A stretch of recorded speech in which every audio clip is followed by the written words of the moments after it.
My name is Joe Reichard. I'd like to welcome you to another episode of the Saab Doctor. Today we're going to have more fun with the 9000. So what we're going to do today is I'm going to pull the valve cover. And this is going to be a little controversial, but I want to drop the pan. May or may not do that today. Definitely need to drain the oil because that hasn't been changed in a very long time. And one thing I noticed was that the edge of the head gasket is leaking a bit. So I need to make a decision whether I'm going to replace it, just retorque the bolts or whatnot. And I'll have some time to make that decision because I need to get the valve cover powder coated and whatnot. So let's get to work.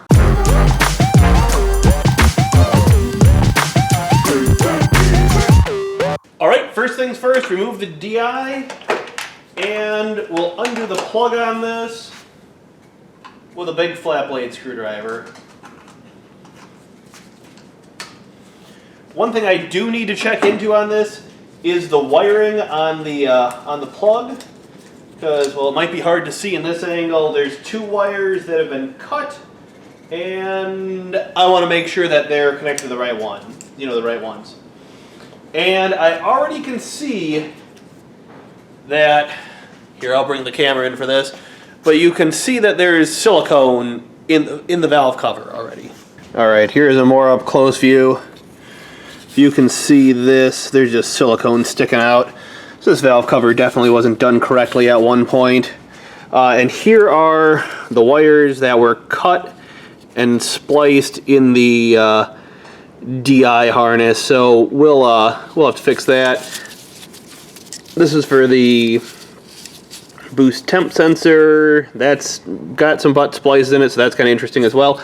And there's just zip ties all over the place. What I need to do is I need to find a routing diagram to fix things like this, and maybe get some screws and some nuts to fix things like that. So anyways, let's get to getting this valve cover off. Alright, so I'll just have to talk over the heater for a second. The valve cover consists of T40 Torx bolts, just in case you're doing this on your own. And let's get her done.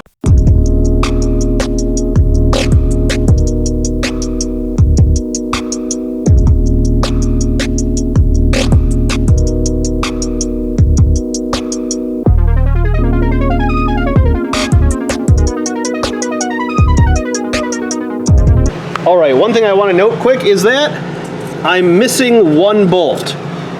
So just want to note that.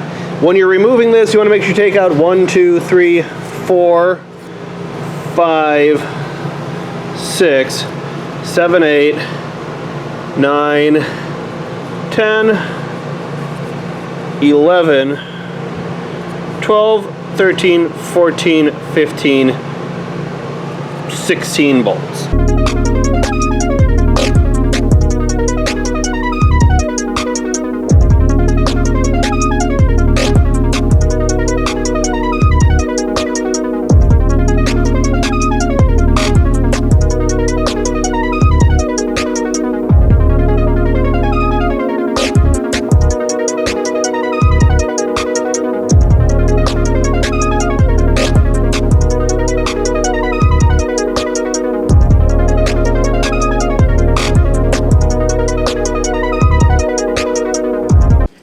Alright, so first off, let's take a look at the inside of our valve cover. It's actually really clean. There's no real sludge. I mean, a little bit of baked on,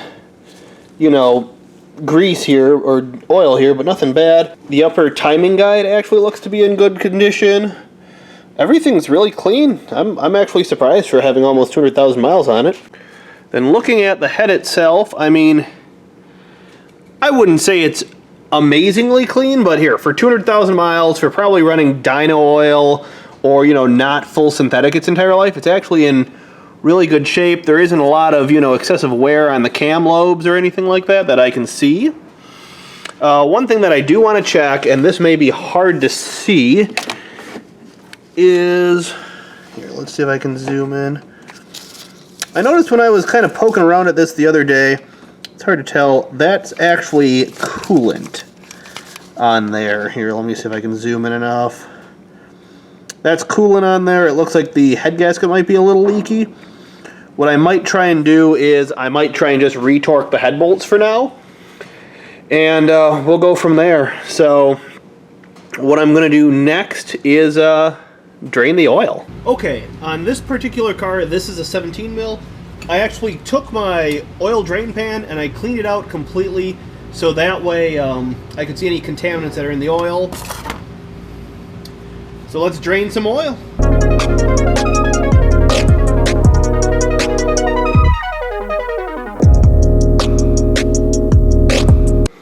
One thing I wanted to quick point out before going to drain the oil is that the timing chain doesn't have any slack in it either, so that's actually really good too. Alright, well the oil is draining underneath. I'm just going to remove this cap so that way it can drain a little bit faster. Okay, so the oil is drained, and it might be a little hard to see this, but when you stir it up, you can actually see the bit of coolant in it. So I'm going with the car has a leaky head gasket. So off camera, I actually checked to see if any of the head gasket bolts were a little loose, because normally that's how you know if you can just do a quick retorque if they were a little loose. One thing I did find that was way more concerning was some RTV black near the leaking zone. So I'm going to guess the 9000 needs a head gasket, which is, I mean, it's par for the course. 200,000 mile car, it's a project car, I didn't pay a lot for it. So, I mean, you have to expect some things to go wrong. Or I should say, to find some extra things that you didn't expect to be wrong.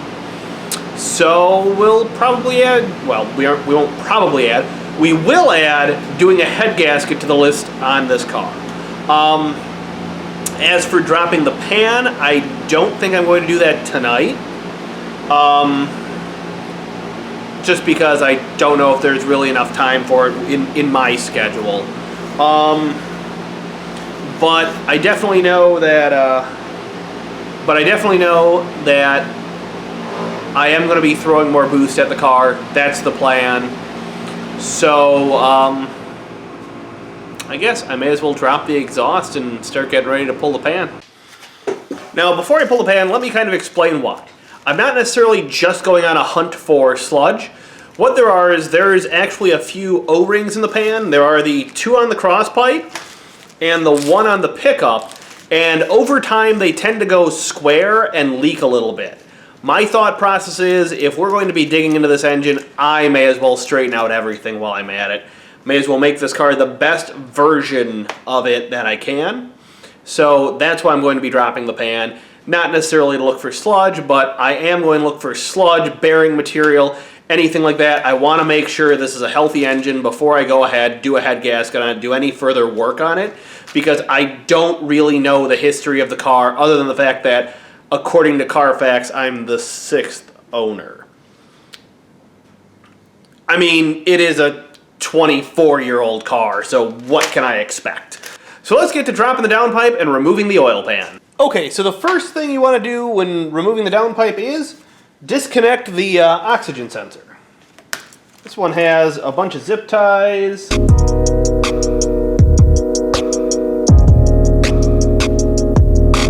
And one other project tip is you can actually label all of the harnesses you disconnect with a little bit of painter's tape and a Sharpie.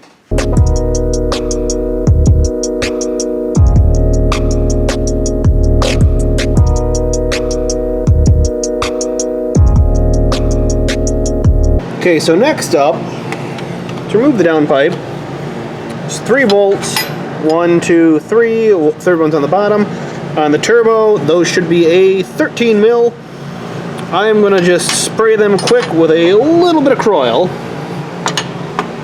So that should be good to go.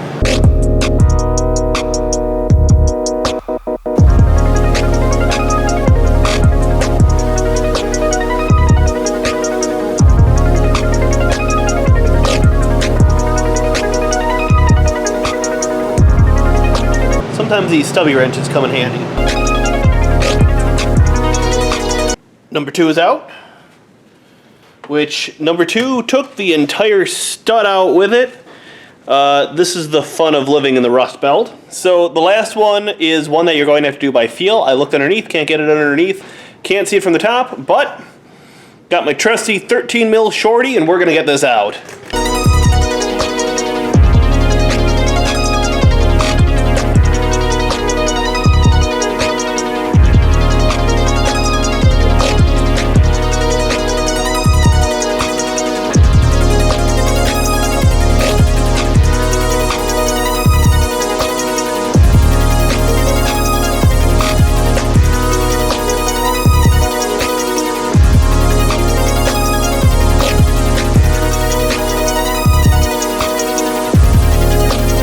Alright, the third bolt is off and somewhere under the car, so under the car to undo the other side of it.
Okay, so this is where I'm stuck for the night, because I've run out of time.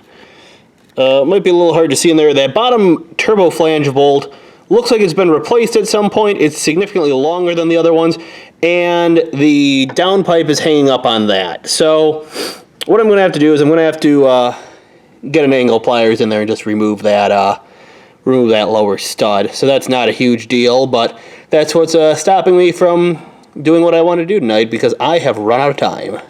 All right, everybody.